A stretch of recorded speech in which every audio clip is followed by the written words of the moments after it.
Leading the way inside, Zohar shut the door behind them and bolted it. A hat rack stood left of the door, and the wizard leaned his staff against it. To Max's surprise, he then removed his beard, and also hung it on the hat rack. "I don't really have a flowing white beard," he explained, seeing their curious faces.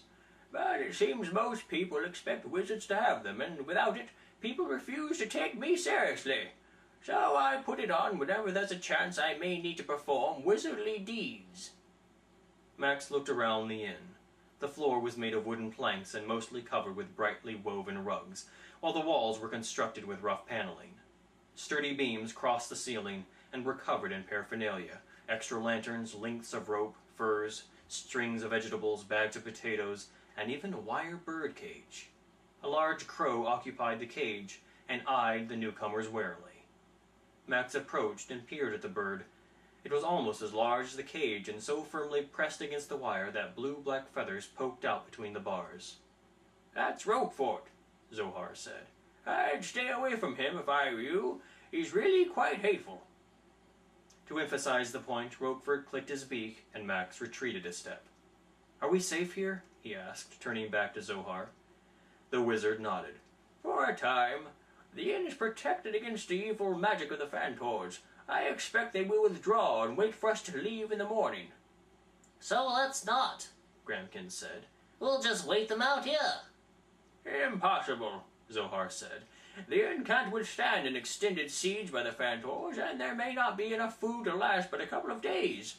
More importantly, we must get to King Grandmere and tell him Ransom Hall has fallen. He'll need to gather his forces." Amazingly, Gramkin was still clutching the bag of cheese, and this he waved at Zohar. "But I have to deliver this cheese. Without it, the games will be ruined." "There will be no games!" The sharpness in Zohar's voice startled Max, and Gramkin jumped. "Tarragam is under full-fledged assault. The capture of Ransom Hall is only the beginning." "How did you escape the Fantors?" Max asked. "I fought them for a time and then retreated down the passage.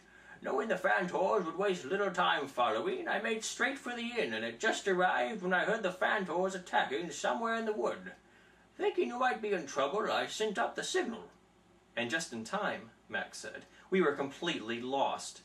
He shot Gramkin a sour look, which the Menschkin ignored. A smile briefly tugged the corners of Zohar's mouth. Regardless, you made it safely, and that is the important thing. Now all we need is a good night's sleep." A piece of the door splintered. Gramkin, who had been sitting with his back to it, jumped to his feet and whirled. Zohar and Max also started, and the wizard quickly retrieved his staff and beard from the hat rack. "Who is it?" Max whispered. Zohar shook his head. "I can't imagine. No Fantor could enter through the shield. Its power hasn't yet begun to fade." He looked at Gramkin in disgust. "Stop whirling, Menschkin. You're making me dizzy. I don't think we have anything to worry about. The shield is quite adept at discerning intentions. If whatever is out there intended us harm, it is doubtful it would have made it this close to the inn." Zohar walked to the door and slowly drew back the bar. The door burst open, and in the frame stood a hideous creature. It looked like every scary monster that Max, as a small child, had ever imagined hiding under his bed. Large, bulging eyes, jagged, dripping fangs, large feet with curved claws, long, unkempt hair stringing down over its eyes. Max heard screaming and clapped his hands over his mouth to stop the noise, but the scream continued. Then he realized it was the monster who was screaming. Its wide eyes were terror-stricken, and it trembled with fear. Then, apparently unable to cope, the monster covered its eyes and howled in terror. Max took the opportunity to crawl out of sight under the table. A minute passed, and the monster slowly let one hand fall away from an eye. The eye peered around anxiously, and, not catching sight of Max, the monster stopped screaming and uncovered his other eye. "Blimey," said the monster, his voice thick with a Cockney accent. "I've just seen the most horrible monster." Gramkin, who had leaped into a barrel of provisions when the door had crashed open, now hauled himself out and fixed the monster with a disgusted stare. "Oh, for Lindbergh's sake, Gloob, stop making a fool of yourself. It's just a boy." "A child!" the monster shrieked. "You know I can't stomach children." "You don't have to stomach him," Zohar interjected. He's not dinner. This is Lord Ransom's son. Max poked his head out from under the table. I'm really quite harmless. Gloom whimpered and Max braced himself, but the scream didn't come. Instead, Gloom watched as Max crawled out from under the table and positioned himself on a nearby stool. See? Max said. Harmless. I wouldn't hurt a fly. What about monsters? I don't hurt them either, Max said, shaking his head. I've always been afraid of monsters, actually. Gloom brightened and also sat down. He looked at Max hopefully. Afraid of monsters? Indeed, said Max. This pleased Gloom, and Max watched with some amusement as the monster grinned, showing his horrible teeth. I'm a monster, you know, Gloom said imperiously. And I don't blame you for being terrified. I'm really quite frightening. It's been said that I'm the most horrifying creature to ever... Quiet to this point, Roquefort let out a piercing squawk. Help! Yelped Gloom. It's a bird! He busied himself trying to crawl under a chair. Quit that. Gramkin hauled the monster's head out. You'll break the furniture. The bird can't get at you. He's in a cage. Oh, Roy! Gloom climbed back onto the stool and began grooming his fur self-consciously. Lost me head there for a bit. Quite all right now. He looked at Max and whispered, I'm not really scared of birds, you know. I'm just something of a prankster. Max nodded with understanding. What brings you here, Gloom? Zohar asked, tiring of the show. Besides your impersonation of a lunatic, that is, which I must say was most convincing. I was out looking for me brother, actually. Gramkin frowned, concern etching his forehead. You don't mean that Doom is missing?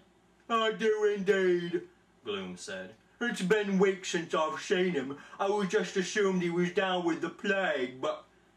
These monsters get the plague like you would get a cold. Gramkin whispered to Max. To them, it's nothing. Gloom continued. But when he didn't show up for the annual Tri-Monster Sonic competition, I knew something was amiss. Doom never misses the competition. This year, he was scheduled to deliver the opening verse, and epic it was. No doubt would have claimed the prize. At this, Gloom dissolved into tears. He grabbed the corner of a canvas potato sack and dabbed his eyes assiduously.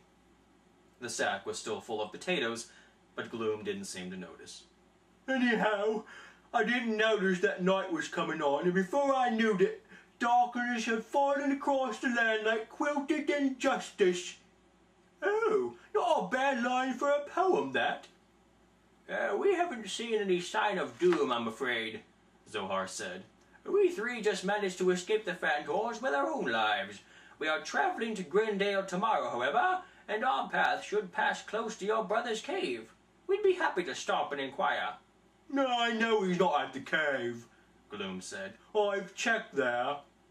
Perhaps he was just out, Zohar suggested. Really, it would be no trouble. Moving carefully so as not to frighten him, Max went to stand next to Gloom and put his arm around the monster's shoulders. Don't worry, Gloom. I'm sure your brother is fine. Don't cry.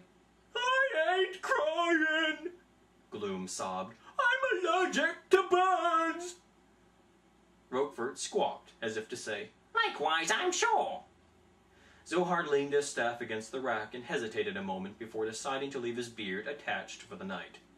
He took a last look out the window and then closed and locked the shutters.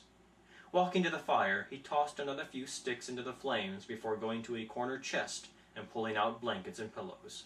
Well, there's nothing more we can do tonight, he said. We should all get a good night's rest and see what the morning brings. Hopefully more cheese, Gramkin muttered. And that concludes tonight's program. If you'd like to continue the audio adventures of Max, Gramkin, and the rest of the crew, you can download the entire audiobook free from podiobooks.com. And of course, you can always purchase the paperback from amazon.com.